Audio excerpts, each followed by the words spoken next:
बातचीत करेंगे कैथल में किरण मैडम से, जो कि चुनावी बिसात पर अपना कदम आगे बढ़ा चुकी हैं और लोग भी राजनीतिक दलों से टिकट मांग रहे हैं। आप में क्या विशेष है, क्या कुछ खूबी है, क्यों आप पर विश्वास किया जाए? टिकट तो लोग मांग रहे हैं ना, अभी महिलाएं कहाँ आई हैं टिकट के लिए। अब आपने कल देखा होगा किले पर कुर्सी की महाभारत, किस कुर्सी की, जो महिला के लिए आरक्षित है, और वहाँ पर सभी पुरुष लोग वहाँ पर कुर्सी की महाभारत कर रहे थे।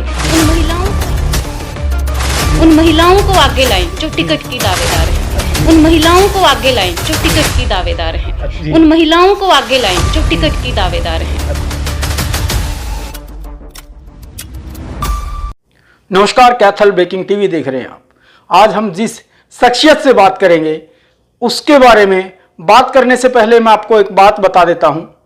आज का जो इंटरव्यू है वो बहुत से कारणों से विशेष है, क्योंकि आपने मेरे तमाम इंटरव्यूज देखे होंगे, वो तमाम राजनीतिक पार्टी के या फिर आज़ाद उम्मीदवारों के रहे।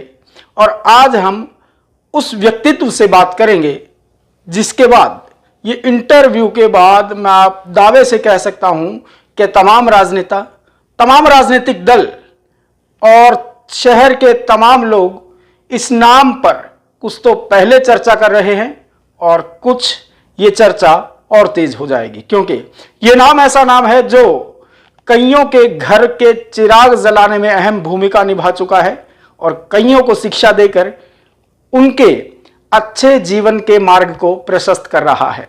हम बातचीत करेंगे कैथल में किरण मैडम से। बहुत बहुत स्वागत है आपका। जी संदीप जी नमस्कार, और कैथल के तमाम लोगों को मेरा नमस्कार। जी किरण जी, पहले तो अपने बारे में हमारे चैनल के माध्यम से कैथल के लोगों को बताएं, कुछ आपका परिचय दे दें पूरा। जी, मेरा नाम किरण बाला है, मैं कैथल से ही हूँ और श्री 11 रुद्री विद्या मंदिर में मैं 19 सालों से शिक्षिका हूँ। इसीलिए सभी लोग मुझे किरण मैडम के नाम से जानते हैं। जी तो मैडम जी, एक बार आप ये बताएं आपकी क्वालिफिकेशन क्या है? जी, मैं MSc MA इंग्लिश BEd हूँ। जी तो जिस तरह बड़े बड़े होर्डिंग्स और बहुत से जो चौक चौराहे गलियां, वहां आपके नाम की चर्चा चल रही है कैथल में, तो शिक्षा के क्षेत्र से एकदम राजनीति में जो कदम रखा, क्या कारण है? जी संदीप जी, शहर के गणमान्य नेता ने मुझसे संपर्क किया कि हमें नगर परिषद के चुनाव के लिए एक नए महिला उम्मीदवार की जरूरत है। तो मुझे उनका सुझाव अच्छा लगा और अब मैं चुनाव लड़ने की इच्छुक हूँ।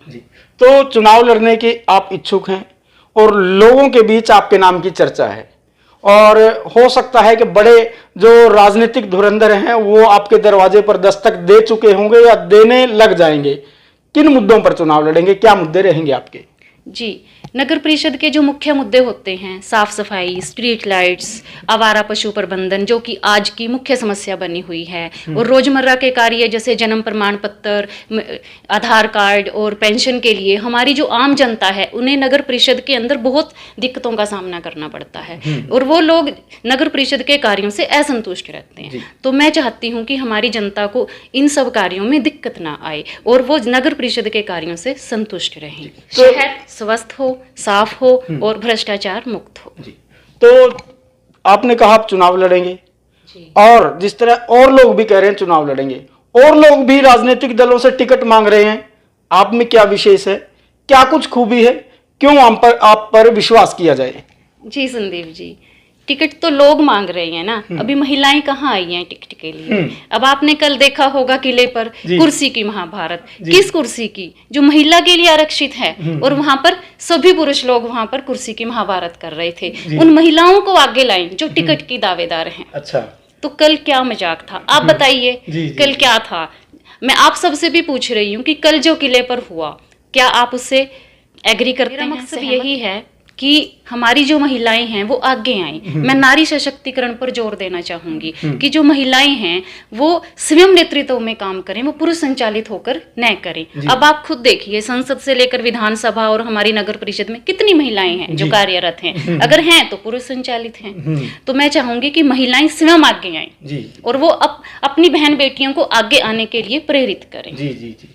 तो इस वार्तालाप पे गौर कीजिएगा आप, इस वार्तालाप पे गौर करने से पहले एक और मैं आपको बता दूं कि जिस पर आपको गौर करना चाहिए। इनके बैनर अगर आपने शहर में देखे होंगे और दूसरों के बैनर देखे होंगे, दूसरों में पुरुष की बड़ी फोटो लगा दी जाती है, हाथ जोड़ के समाज सेवी कहलाया जाता है, और महिला को सिर्फ पर्दे के पीछे रखा जाता है एक कठपुतली की तरह।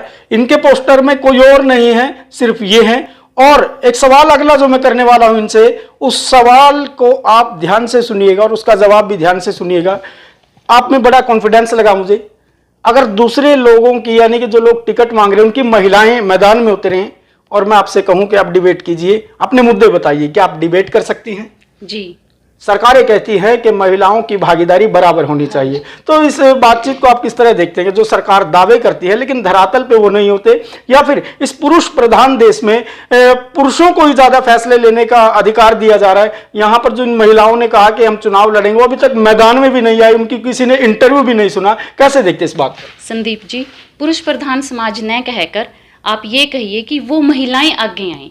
तो मेरा कहना यही है कि वो सभी बहनें आगे आएं, वो अपना नारी सशक्तिकरण दिखाएं कि जिस सीट के लिए इलेक्शन हो रहे हैं, कि इस सीट के लिए वो अवश्य ही उसकी दावेदार हैं। जी जी। और वो आम जनता के साथ अपनी पब्लिक डीलिंग कर सके, वो उन मुद्दों पर बात कर सके जो जनता को चाहिए। जिस तरह की इन्होंने बताया कि उन महिलाओं को आगे आना चाहिए जो महिलाएं इस चुनावी रेस में अपने आप को प्रत्याशी घोषित कर रही हैं, तभी तो फैसला होगा कि कौन सही कौन गलत, किसके मुद्दे ठीक है और किसकी बातें हैं हवा हवाई। और इसी तरह की बातचीत को आगे लाने के लिए तो हम बातचीत करते हैं उन सियासतदानों से जो चुनाव लड़ने की इच्छा रखते हैं। तो क्या कुछ मुद्दे रहेंगे आपके इस चुनाव में और किन मुद्दों पर चुनाव लड़ा जाएगा? जो सबसे मुख्य समस्या है, जो मैंने खुद फेस की है और मैंने दूसरे पेरेंट्स को भी फेस करते हुए देखी है, वो है आवारा पशु प्रबंधन। हम बच्चों को स्कूल में छोड़ने भी जाते हैं, लेने जाते हैं, मार्केट में भी जाते हैं, तो हर जगह सड़कों पर, बाजार में, घर के सामने आवारा पशु घूमते हैं। तो सबसे पहले तो मैं सरकार से यही गुजारिश करूंगी, हमारा शहर आवारा पशु मुक्त हो, ताकि हमारे बच्चे, हमारी बहन बेटियां सड़कों पर आराम से निकल सकें और कोई भी एक्सीडेंट्स केस ना हो जो इनकी वजह से होते हैं। इस तरह आपसे वार्तालाप हो रही है, उस वार्तालाप में एक बड़ा मजबूती से आप अपनी बात रख रही है और उन तमाम महिलाओं को भी आपने चैलेंज कर दिया जो चुनाव लड़ने की इच्छा रखती हैं। मुझे लगता है कि आपके पीछे भी कोई बड़ी ताकत काम कर रही है। ये होर्डिंग्स, ये पोस्टर, ये प्रचार यूं ही तो नहीं। हाँ जी, मेरे शहर के बुजुर्गों का आशीर्वाद, मेरे भाई बहनों का प्यार और मेरे विद्यार्थियों का प्यार और आप जैसे जागरूक पत्रकारों का साथ ही मेरी ताकत है। जी जी। तो ये जवाब बड़े सटीक, बड़े सुलझे हुए, बड़े सधे हुए शब्दों में दिया गया है, लेकिन इसके मायने बहुत हैं। तो आप इस बातचीत को समझिए और इस वीडियो को ज़्यादा से ज़्यादा शेयर भी कर दीजिएगा। आपसे वार्तालाप करने का जो मौका मिला है, आपने हमें समय दिया, बहुत बहुत धन्यवाद। जी संदीप जी, आपका भी बहुत बहुत धन्यवाद। जी शुक्रिया। तो इस वार्तालाप को आप किस तरह देखते हैं हमें कमेंट के माध्यम से जरूर बताइएगा, क्योंकि हम ही तो हैं जो वो उठाते हैं गांव, गरीब, किसान और उन तमाम मुद्दों को जो मुद्दे आम जनता से जुड़े हुए हैं, कैथल की सियासत से जुड़े हुए हैं, शहर के लोगों से जुड़े हुए हैं, जन सरोकार से जुड़े हुए हैं, व्यापार और युवाओं के रोजगार से जुड़े हुए हैं। तो संदीप कुमार की विशेष रिपोर्ट देख रहे हैं आप, जिस रिपोर्ट में हम उन तमाम सियासतदानों से बातचीत करते हैं जो कैथल नगर परिषद चुनाव में ताल ठोक चुके हैं।